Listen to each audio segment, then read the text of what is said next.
오늘은 요한복음 7장 말씀. 이 요한복음 7장 우리가 지난주에 처음 살펴봤는데 지난주 뭐에 대해서 우리가 들었죠? 지난주에 초막절, 그죠? 초막절은 어디서부터 시작해요? 유월절. 왜냐하면 가나안 땅에 와서 농사를 지으려면 애굽에서 나와야 되니까. 근데 유월절에 이미 나올 때 초막절이 세팅이 돼 있어요. 왜냐? 유월절은 하루 저녁이고 그 다음 날부터 7일 동안 뭘 지켜요? 무교절을 지켜요. 무교절엔 뭐가 있어야 돼요? 곡식이 있어야 돼요. 이 곡식은 초막절에 거둔 것을 유월절에 쓰는 거예요. 그러니까 그게 이미 이스라엘 백성들이 이 유월절에 애굽에서 나오면서 가나안 땅에 들어가서 농사짓고 그 농사지어서 하나님의 말씀대로 사는 이것을, 구원에 감사하는 이것을 하나님이 다 계획을 완성해 놓고 계시다는 거죠. 그렇기 때문에 여러분들의 인생에서도 여러분들이 지금 뭐가 뭔지를 모르겠고 혼란이 있고 내가 어떻게 살아야 될지 모르겠다. 너무 걱정하지 마라. 하나님께서 내 인생을 계획하시고 인도하시고 주님의 뜻대로 살아갈 때 승리할 수 있도록 완벽히 여러분들을 이끌어 주신다. 할렐루야. 이게 지난주 말씀의 내용이었어요. 자, 근데 이런 초막절을 완성하러 오신 예수 그리스도에 대해서 유대인들이 알고 있냐 하는 거예요. 알고 있냐? 전혀 모르고 있어요. 전혀. 그래서 예를 들어서 18절 말씀에 보면 스스로 말하는 자는 자기 영광만 구하되 보내신 이의 영광을 구하는 자는 참되니 그 속에 불의가 없느니라. 이 보내신 자의 영광을 구하는 자, 이게 누구예요? 예수 그리스도. 스스로 말하는 자는 유대인들이죠. 유대인들은 자기 영광을 구해요. 자기 자랑을 해요. 예수님께서는 하나님께서 보내신 그 목적과 뜻을 실현하는 일에 자기의 온 생애를 걸고 있어요. 근데 이걸 암만 얘기해줘도 유대인들이 못 알아듣죠. 못 알아들어요. 그게 인류 역사예요. 목사들은 알아듣냐? 못 알아들어요. 목사들도 못 알아들어요. 성령의 인도하심이 없이는 목사들 스스로가 하나님의 말씀을 깨닫고 이 말씀이 무슨 뜻인지를 밝히 설명할 능력이 없어요. 그래서 예를 들어 우리가 슈바이처 아세요? 들어보셨어요? 슈바이처 박사. 아프리카의 성자다. 아프리카에 가서 의료 선교를 했어요. 근데 여러분, 슈바이처가 원래 신학자예요. 슈바이처가 뭘 주장했냐면 역사적 예수 연구. 역사적 예수라는 게 뭐냐면 예수의 실체가 뭐냐 이거예요. 역사적으로 존재했던 그 예수의 실체가 뭐냐. 성경에 나오는 예수는 이런저런 기적으로 화장이 잔뜩, 막 화장빨이 엄청 심하다는 거야. 그래서 그 화장을 다 지워야 된다는 거야.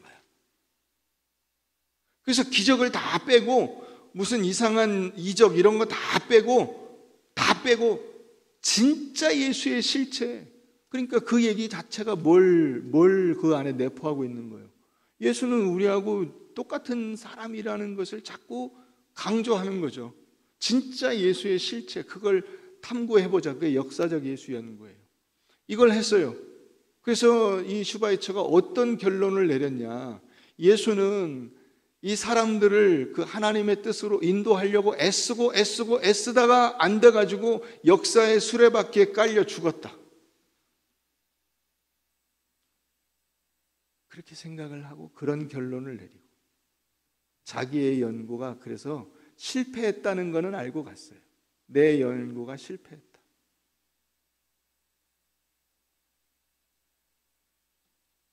여러분 앞에 가서 보세요. 이게 슈바이처만의 얘기가 아니에요.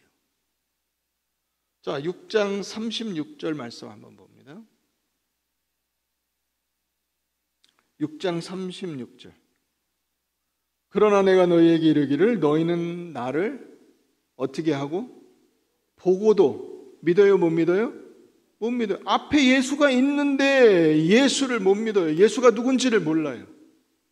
예수가 눈앞에 있는데 예수를 모른다고.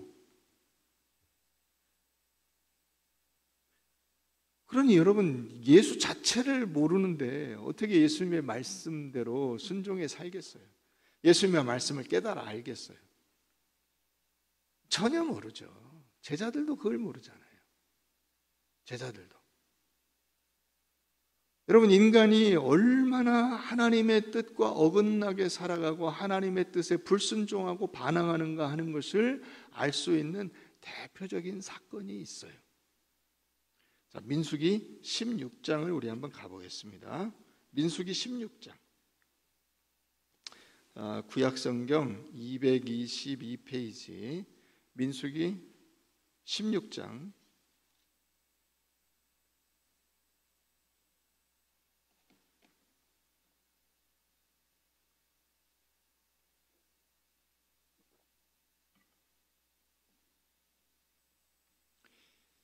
레위의 증손 고앗의 손자 이스할의 아들 고라라는 사람과 르우벤 자손 엘리압의 아들 다단이라는 사람과 아비람과 벨렛의 아들 이 온이라는 사람, 이렇게 셋이서 작당에서 당을 짓고 이스라엘 자손 총회에서 택함을 받은 자고 회중 가운데에서 이름 있는 지휘관 250명과 함께 반란을 일으켰어요. 모세를 거스르니라. 그들이 모여서 모세와 아론을 거슬러 그들에게 이르되 너희가 분수에 지나도다. 회중이 다 각각 거룩하고 여호와께서도 그들 중에 계시거늘 너희가 어찌하여 여호와의 총회 위에 스스로 높이느냐. 야, 니네가 뭐 잘난 것이 있냐? 니네가 무슨 대단한 존재냐? 니네하고 우리하고 무슨 차이가 있냐? 그렇죠. 인간적으로는 모세, 아론과 이스라엘 다른 모든 일반 백성들과 아무 차이가 없어요. 그죠? 모세는 사실 끊임없이 이런 비난에 시달려요. 뭐냐면, 여러분, 모세는 태어나자마자 바로의 궁에 들어갔어요. 그죠? 자기 의지는 아니에요. 자기 지발로 걸어 들어간 건 아니야. 모세를 어쩔 수 없어서 버렸는데 그 버린 모세를 주워다가 공주가 자기 왕궁에 가서 왕자로 키웁니다. 그래서 40년을 애굽 왕궁에서 자랐어요. 그러니까 이스라엘 백성들이 뼈 빠지게 고생하고 노예로 고통을 받을 때 모세는 널널하게 살았어요. 그런데다가 그 다음에 그 애굽 사람을 죽이고 광야로 도망을 갔을 때에도 모세는 혼자 양치고 뭐 자고 싶을 때 자고 먹고 싶을 때 먹고 뭐 힘들 게 뭐가 있어요. 근데 이스라엘 백성들은 애굽에서 노예로 산 거야. 그러니까 80년을 그렇게 살다가 이스라엘 백성들 이끌어낸다고 하나님께 부름받아서 온 거잖아요. 그러니까 백성들이 볼 때는 저 사람은 뭐 우리처럼 고생한 사람이 아닌데 하는 이런 반발들이 있겠죠. 아주 특이한 존재예요, 모세가. 이스라엘 사람이긴 하지만 이스라엘 사람으로 인정받기에는 이게 핵심적인 이 감정 공유가 안 되는 그런 부분이 있어요. 자, 그런데 어쨌든 그 모세를 하나님이 불러다가 지금 자기 심부름꾼으로 쓰시는 거잖아요. 모세가 능력이 있어서가 아니라 하나님이 모세를 데려다 쓰시는 거야. 근데 거기에 대해서 이 고라와 다단과 온이 반란을 일으킨 거예요.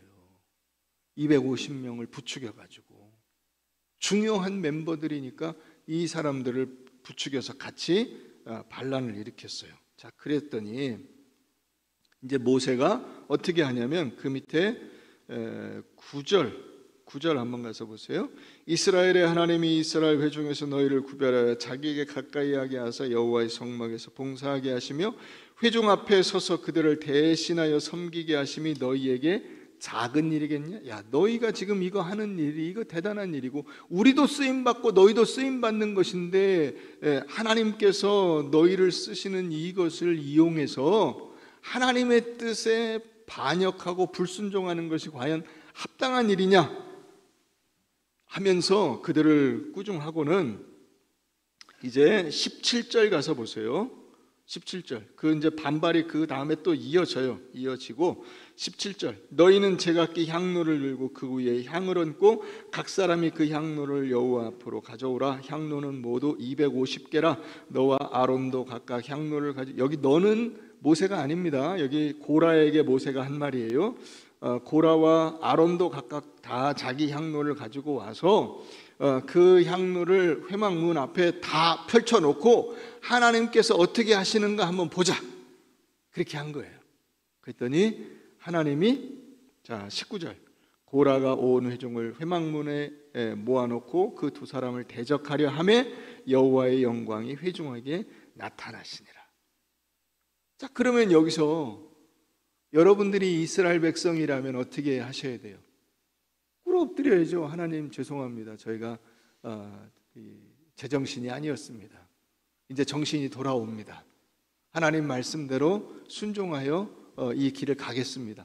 해야 되잖아요. 그렇지 않아요. 그렇지 않아서 모세가 이제 이스라엘 백성들에게 그 고라와 다단과 온과 그 다음에 250여 명의 그 자리를 다 피해서 떨어지라 그래요. 떨어지라. 자, 그래서 그게 26절에 나오죠. 모세가 회중에게 말하여되 이 악인들의 장막에서 떠나고 그들의 물건을 아무것도 만지지 말라. 그들의 모든 죄 중에서 너희도 멸망할까 두려워하노라. 그렇게 하고 자 28절 가봅니다. 모세가 이르되 여호와께서 나를 보내사 이 모든 일을 행하신 것이요 나의 임의로 함이 아닌 줄을 이 일로 말미암아 알리라. 내가 하나님 앞에 지금 부름받아서 일을 하고 있는 것이 나도 심부름꾼일 뿐이지 내가 뭔가를 하는 것이 아니다. 이걸 정확히 알아야 된다 하면서 이제 그 말을 하니까 자 31절 그가 이 모든 말을 마치자마자 그들이 섰던 땅바닥이 갈라져서 땅이 그 입을 열어 그들과 그들의 집과 고라에게 속한 모든 사람과 그들의 재물을 삼키매. 이 지진이 일어나서 다 그 속으로 빨려 들어가 버리고 자 35절 보세요. 여호와께로부터 불이 나와서 분향하는 250명을 불살라 버렸어요. 자 이쯤 되면 진짜로 하나님 앞에 회개해야 되지 않아요? 그런데 그렇지가 않았어요. 자 41절 가서 보세요. 이튿날 이스라엘 자손의 온 회중이 모세와 아론을 원망하여 이르되 너희가 이스라엘 백성을 죽였다. 너희 때문에 이 백성이 죽었다. 이렇게 그 모세와 아론을 대적하면서 42절 회중이 모여 모세와 아론을 칠 때에 회막을 바라본즉 구름이 회막을 덮었고 여호와의 영광이 나타났더라. 그래서 하나님께서 이 백성들을 어떻게 하시죠? 자 46절 끝에 보면 연병이 시작이 돼요. 전염병이 돕니다. 아론이 모세의 명령을 따라 향로를 가지고 회중에게로 달려간즉 백성 중에 연병이 시작되었는지라 이에 백성을 위하여 속죄하고 죽은 자와 산 자 사이에 섰을 때에 연병이 그치니라. 고라의 일로 죽은 자 외에 연병에 죽은 자가 14,700명이다. 그래서 연병으로 죽어요. 자 지진 나서 죽었어요. 향로에서 불이 나와서 죽었어요. 연병으로 죽었어요. 그러면 이건 진짜 하나님 앞에 회개해야 되잖아. 그래도 안 해가지고 하나님이 이제 다시 이스라엘 백성들에게 명령을 내려요. 자, 17장 갑니다. 17장 가면 각 지파의 대표자들의 지팡이를 가져오게 하는 거예요. 지팡이를 가져와서 그 지팡이의 대표자의 이름을 쓰게 해요. 그래서 그 지팡이를 이제 회막에 증거궤 앞에 뒀어요. 그리고 나서 그 다음 날 자 가서 보죠. 7절 모세가 그 지팡이들을 증거의 장막안 17장 7절입니다. 장막안 여호와 앞에 두었더라. 이튿날 모세가 증거의 장막에 들어가 본즉 레위 집을 위하여 낸 아론의 지팡이에 움이 돋고 순이 나고 꽃이 피어 살구 열매가 열렸더라. 여러분, 지팡이는 이제 나무로 만들잖아요. 그럼 그 나무가 살아있어요, 죽었어요? 죽었죠. 그 나무는 죽은 나무죠. 왜냐하면 잘라냈으니까. 뭐 잘라서 잠깐 정도가 아니라 이건 잘라서 몇 년을 들고 다닌 거잖아. 손때가 묻고 반질반질하게 이게 다듬어 가지고 이건 나무 막대기예요. 근데 그 나무 막대기를 이게 하나님께서 그 중에 하나에다가 어떻게 했어요? 움이 돋고 싹이 나고 꽃이 피고 살구 열매가 맺었어요. 죽은 나무에서 움이 돋고 이 싹이 나고 꽃이 피고 살구 열매가 열릴 수가 있어요? 없죠. 이건 누가 하신 거예요? 하나님이 하신 거죠. 마른 막대기와 같은 우리가 어떻게 보면 이 딱 여기에 맞는 말이에요. 여러분, 막대기가 다른 사람을 두드려 패고 다른 사람을 공격하는 데 쓰이는 그 막대기가요, 하나님께서 붙잡으시면 그게 살아있는 나무가 된다고요. 우리가 예수를 믿는 것도 마찬가지예요. 내가 어떻게 해서 예수를 믿었다라고 하는, 자기가 예수를 믿었다라고 하는 교만을 여러분 내려놓으셔야 돼요. 우리 중에 어느 누구도, 심지어는 그 슈바이처 같이 머리 좋고 그 대단한 이런 사람들이라 할지라도 자기 인간의 지식과 이 공부하는 이런 것으로는 하나님을 알 방법이 없어요.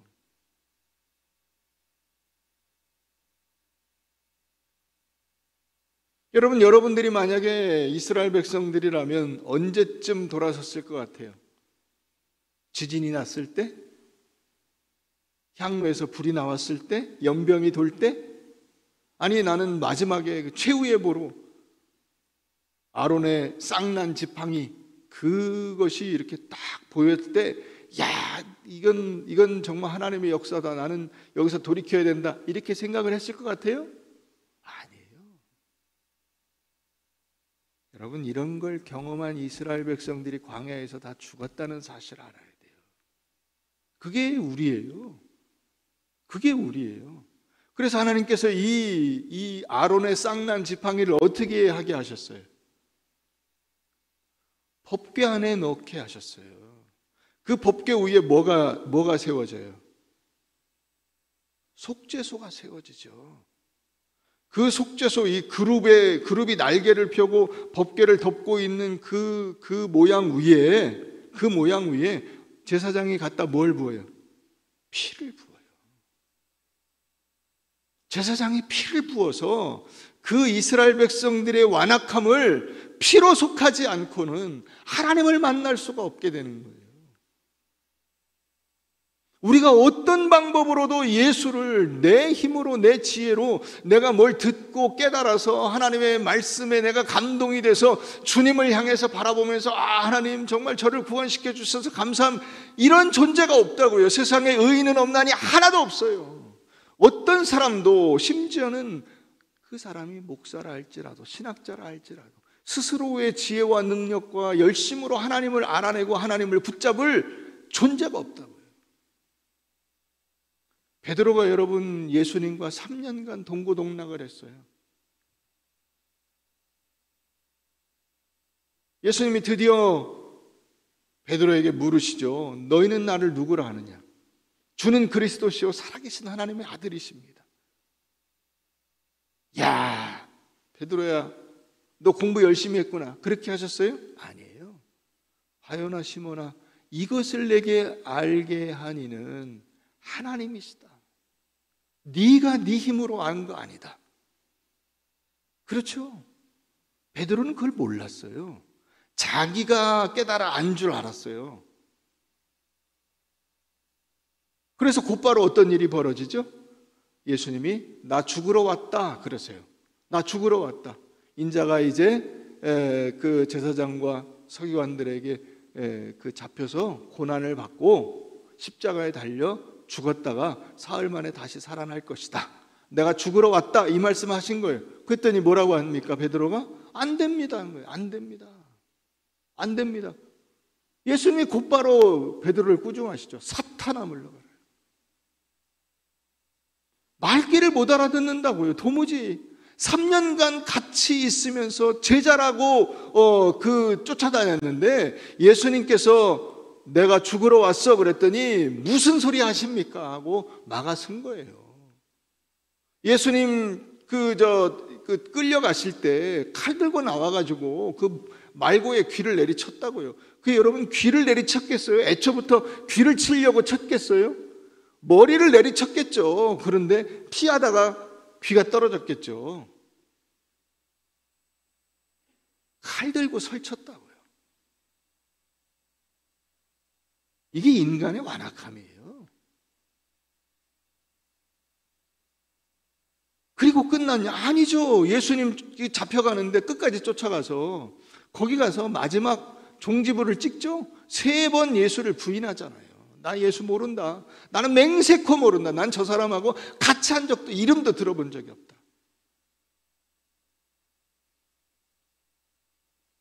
베드로가 뭐라 그랬어요? 전 예수님 감옥에 가면 감옥에 같이 가고 예수님 죽으면 제가 예수님 죽지 않게 막고 끝까지 예수님과 함께 하겠습니다. 근데 예수님 십자가에 달려 돌아가실 때 어떻게 했어요? 도망갔어요.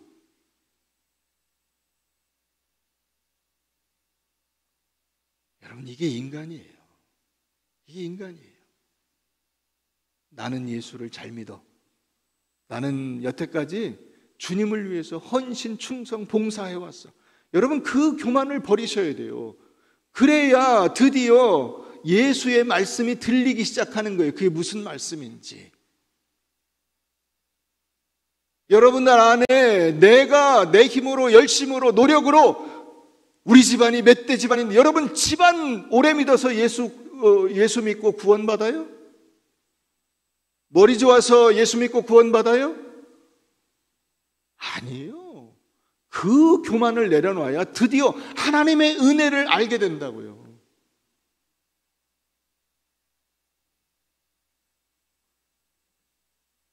이 은혜가 없어요.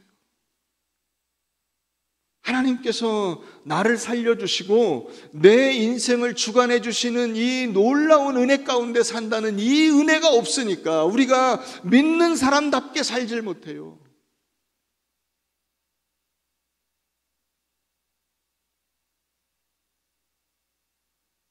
자기 자랑만큼 우리 안에서 뿌리가 뽑히지 않는 것이 없습니다.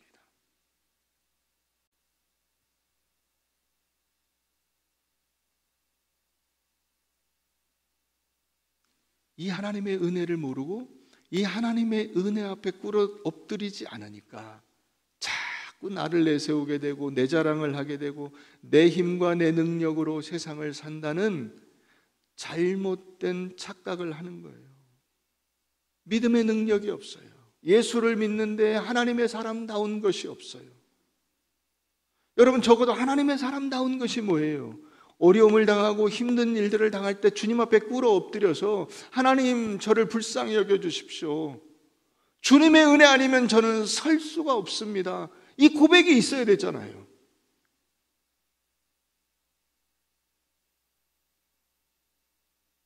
예수를 자랑하지 않기 때문에 은혜가 없는 메마른 삶으로 사는 거예요. 그 이스라엘 12지파의 그 지팡이들처럼 죽어 있어요. 그걸로 막 휘두르는 거예요. 다른 사람들에게.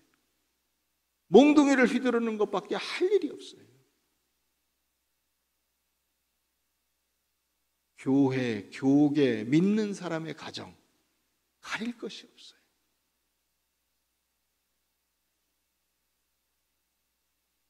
여러분 우리가 나의 힘으로 예수를 믿는 거 아닙니다. 여러분들이 오늘 여기 와 있다는 것 자체가 이게 굉장한 하나님의 은혜예요. 여러분 그걸 우리가 어떻게 아냐면 여러분들 가장 가까이 있는 사람, 여러분들이 진짜로 친하고 말이 통한다고 하는 사람한테 교회 가자고 해보세요. 오나? 안 옵니다. 무슨 핑계를 대서라도 안 옵니다.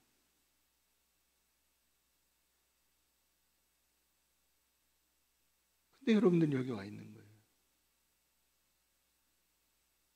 하나님의 은혜 아니고서는 여기 올 수가 없어요. 억지로 끌어다 놓을 방법이 없어요.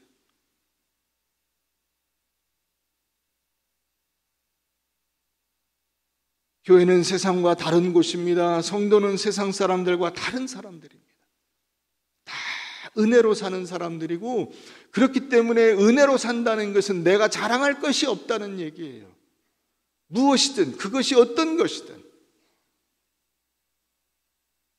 하나님 앞에 항복하고 하나님께 겸손하고 세상 사람들에게 이 넉넉하고 관용하고 화목하면서 다른 사람들과 경쟁하지 않고 도리어 용서하고 기다려주고 인내하고 사랑하고 서로를 아끼며 손을 붙잡고 그 사람들을 이끌어주는 이런 모습들이 그리스도인의 모습인데, 우리는 늘 이것을 놓칩니다. 가까운 사람들에게 함부로 하고 서로에게 고맙다는 이야기를 하지 않고 기쁨과 감사를 나누는 일에 인색해요.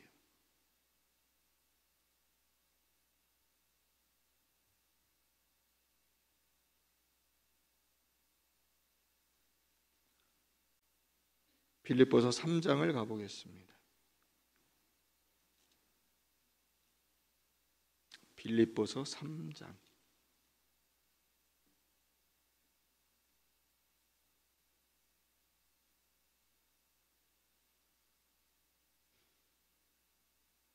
(4절) 말씀, 빌립보서 3장 321페이지 4절입니다. 그러나 나도 육체를 신뢰할 만하며 만일 누구든지 다른 이가 육체를 신뢰할 것이 있는 줄로 생각하면 나는 더욱 그러하리니, 나는 8일 만에 할례를 받고, 이 8일 만에 할례를 받았다는 것은 딱 율법대로 했다는 얘기예요. 이스라엘 족속이요 베냐민 지파요 히브리인 중에 히브리인이요 율법으로는 바리새인이요 열심으로는 교회를 받게 하고 율법의 의로는, 율법 기준으로는 자기가 흠이 있어요 없어요? 흠이 없대요. 자기가. 여러분, 이거 쉽지 않습니다. 자기 입으로 남들에게 나는 흠이 없는 사람이야 이렇게 말하기가 쉽지 않아요. 사도 바울이 되기 전에 사울일 때 그랬어요. 예수 믿는 스데반을 잡아 죽였죠. 사울은 그게 잘하는 일이라고 생각을 했어요. 자기가 얼마나 열심인지 모른다고 생각을 한 거예요. 그래서 스데반도 잡아 죽인 겁니다. 또 다른 사람도 잡아 죽이기 위해서 다메섹이라고 하는 곳으로 가다가 예수를 만나게 돼요.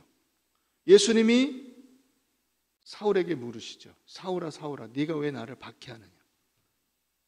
제가 언제요? 그러죠. 주여 누구십니까? 제가 언제요? 그 얘기예요.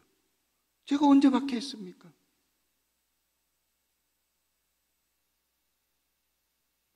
스데반을 죽이고 예수 믿는 사람들을 잡아 죽이는 것이 하나님의 뜻이 아니다라는 말씀을 예수님이 하신 거죠.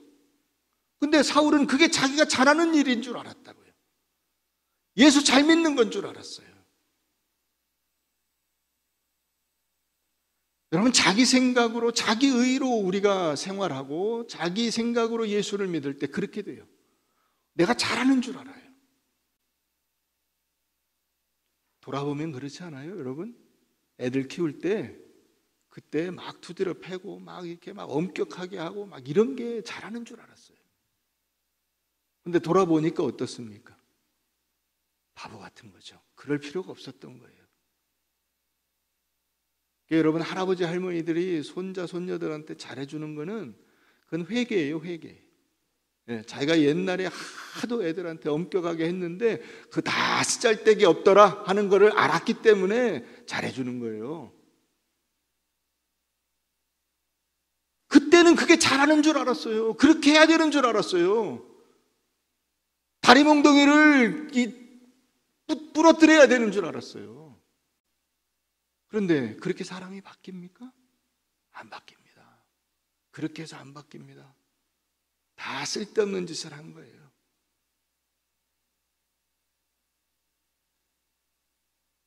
우리가 예수를 그렇게 믿고 있다고요.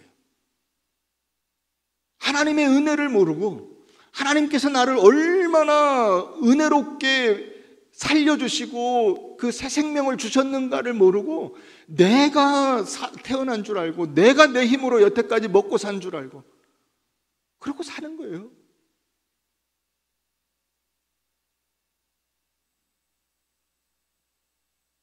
그래서 7절 보세요.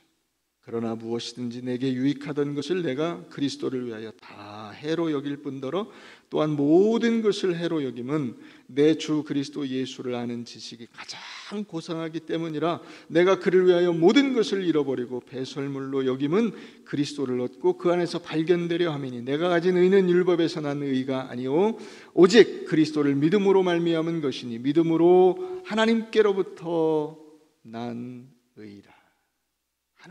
하나님이 주시는 의예요. 하나님이 야, 너 의롭다 하시니까 우리가 의로운 것이지 내가 암만 의롭다고 발버둥 쳐봤자 아니라는 거예요. 자기가 율법으로는 흠이 없게 생각을 했잖아요. 그럴 정도로 열심히 지켰다고요. 그런데 이게 다 나한테 손해더라 이거죠. 유익이 안 되고 내게 유익하던 것, 그게 뭐였어요? 율법을 지킨 것. 그게 어떻게 된 거예요? 다 손해더라. 예수를 믿고 보니까 다 손해더라. 진짜 예수를 알고 나니까 그거 다 소용없는 짓이더라. 그거 인간적으로 자기 자랑한 거에 불과하더라. 이거를 사도 바울이 안 거예요. 그래서 이제 그거를 다 뭘로 여긴다고요? 배설물로, 똥으로 여긴다고요. 이거 여러분, 똥은 갖고 있으면 돼요, 안 돼요? 안 되죠. 안 돼요. 어떤 그 권사님 얘기 있잖아요. 새벽 기도 때 확 오는데 배가 아파가지고 어디 뭐 화장실이 없어요. 교회까지는 아직 머리를 한참 남았는데, 그래가지고 공중전화 박스에 들어가서 이제 일을 해결했어요. 그 공중전화 박스에 보니까 신문지가 있어요. 그래가지고 그 신문지로 똘똘 말아서 그걸 이제 들고 교회 가서 버리려고. 근데 어떤 오토바이 탄 사람이 확 오더니 그걸 탁 채갖고 간 거예요. 아유, 감사하죠. 하나님 감사합니다. 똥을 싸게 해주시고 똥까지 버려주시니 감사합니다. 수시식이 따로 없어. 빨리 버려야 돼요. 빨리, 쓸데없는 건 빨리 버려야 돼요. 여러분들 마음에 자존심, 이런 헛된 생각들 빨리 버리세요. 내 자랑 아무짝에도 소용이 없어요. 그걸로 하나님 앞에 설 수가 없어요. 그래서 사도 바울이 붙잡는 것은 무엇이냐면 10절 보세요. 내가 그리스도와 그 부활의 권능과 그 고난의 참여함을 알고자 하여 그의 죽으심을 본받아 어떻게 해서든지 죽은 자 가운데서 부활에 이르려 하노니. 여러분, 사도 바울은 진짜로 이 부활의 능력으로 사는 사람이에요. 이게 무슨 얘기냐면, 여러분, 사도 바울이 완전히 하나님의 뜻과 반대로 간 거잖아요. 그죠? 예수 믿는 사람들 잡아 죽이고 막 돌로 쳐 죽이고 또 잡으러 가고 막 이런 일을 한 거잖아요. 그러니까 하나님이 원하시는 방향이 이쪽이라면 사울은 저 방향으로 막 계속 간 거예요. 근데 여러분, 이 하나님께서 주시는 이 부활의 역사, 다시 말하면 이 삶을 역전시키는 그 역사가 얼마나 놀랍냐면, 예수 믿는 사람을 핍박하던 그 사울이 사도가 된 거예요. 예수 믿는 사람이 저쪽으로 가는 거를 하나님이 잡아다가 다시 여기다 갖다 놓고 너 여기서부터 출발해서 예수 잘 믿어라 이렇게 한 게 아니라요, 저기까지 간 사도 바울을 확 순서를 뒤집어 가지고 맨 앞에다 세워 놓으셨다고. 예수를 핍박하던 예수를 믿는 사람들의 적과 같은 존재가 갑자기 모든 이들에게 복음을 증거하는 사도가 되어버렸어요. 이게 하나님의 부활의 역사예요. 여러분들이 살아가는 인생 속에서 하나님께서 여러분들의 인생이 왜 이렇게 힘듭니까? 어렵습니까? 고통스럽습니까? 여러분, 그 삶을 하나님께서 완전히 역전시켜 준다는 사실을 믿으시기를 바랍니다. 이미 그 일이 시작됐어요. 어떻게? 여러분들의 이름이 하늘나라 생명책에 기록이 되었다고. 저 지옥에 처박혀서 지옥불에서 고통을 맛봐도 시원치 않을 못난 죄인들을 하나님께서 건져주셔서 하늘나라 생명책에다 그 이름을 올려주셨다고요. 놀라운 부활의 역사가 일어난 거죠. 이 은혜를 사도 바울이 지금 소망하며 자기도 그런 존재가 될 수 있기를 기도한다는 거예요. 그래서 내가 이미 얻었다 함도 아니요 온전히 이루었다 함도 아니라 오직 내가 그리스도께 잡힌 바 된 그것, 그 부활의 삶, 구원의 능력, 이것을 붙들고 달려가노라. 형제들아, 나는 아직 내가 잡은 줄로 여기지 아니하고 오직 한 일, 즉 뒤에 있는 것은 잊어버리고 앞에 있는 것을 잡으려고 표대를 향하여 그리스도 예수 안에서 하나님이 위에서 부르신 부름의 상을 위하여 달려가노라. 진정한 부활의 삶, 그것은 이 땅에서 예수 핍박하는 자가 사도가 되었다는 정도가 아니라는 거예요. 그건 세상적 가치잖아요. 야, 사도가 됐어? 야, 대단하네? 그런 정도가 아니라는 거야. 뭐가 된 거예요? 하나님 나라의 상급을 받는 존재가 되는 거예요.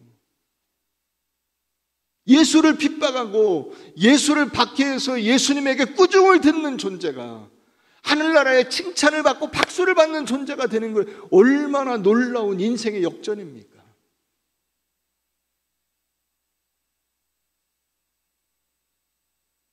여러분, 이게 부활의 은혜예요.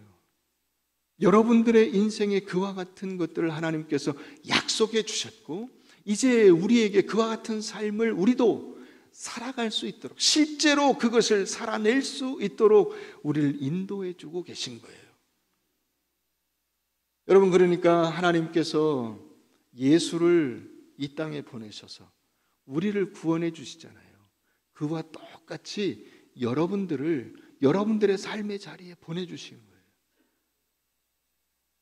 그것은 하나님의 특별한 섭리가 있는 거예요.